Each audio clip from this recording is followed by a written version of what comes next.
NiklausChildrens.org posted the traumatic story of a young girl on May 14, 2019. Isabella started complaining about back problems when she was just 7 years old.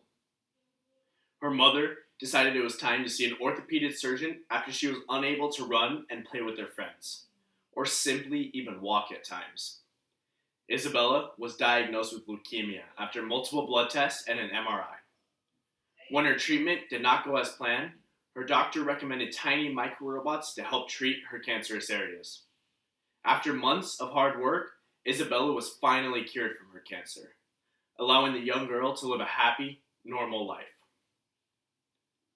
According to AmericanScientist.org on March 27, 2019, microrobots have the potential to revolutionize many aspects of modern medicine.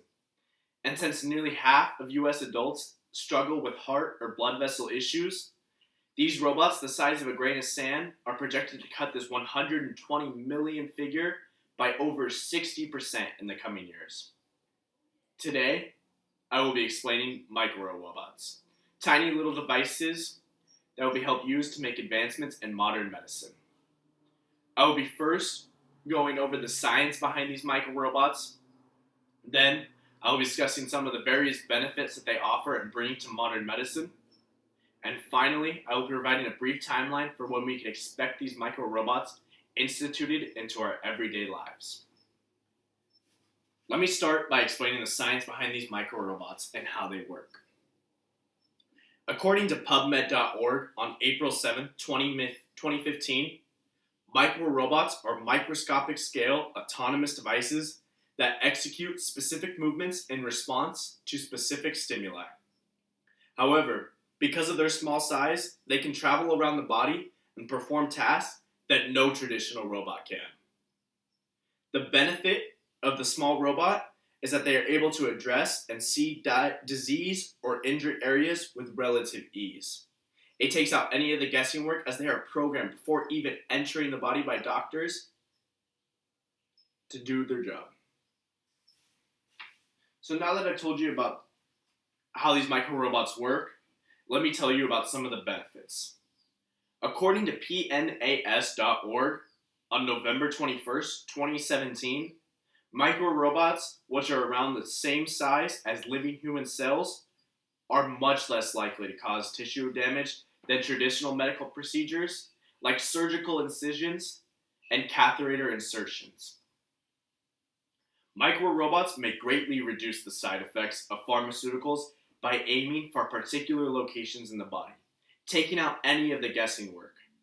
So these tiny robots have the power to further improve the precision of modern medicine while also causing less harm to the patient.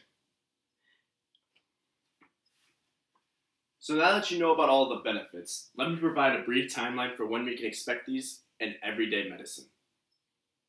According to phys.org on June 12, 2018, the advancement of new tech in the healthcare industry and medical devices has been accelerating around the world. So research in high-tech medical fields is currently underway.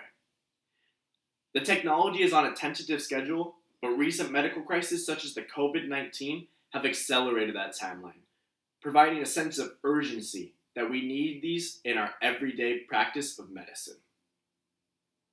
The expected arrival date is not too far off as some may think. So don't be surprised if the next time that you leave the doctor, you leave believing part robotic. Today, I discussed the new technology of microrobots and how they will be used in modern medicine. I first went over how the technology works and how they roll around the body without causing damage to any muscle cells or tissues. Then, I discussed some of the various benefits they offer and bring to modern medicine, such as the precision to injured areas or cancerous areas, as well as causing less harm to the patient by not any surgical incisions. Finally, I provided a brief timeline for when we can expect these in our practice of modern medicine and how they may not be too far off as some may think.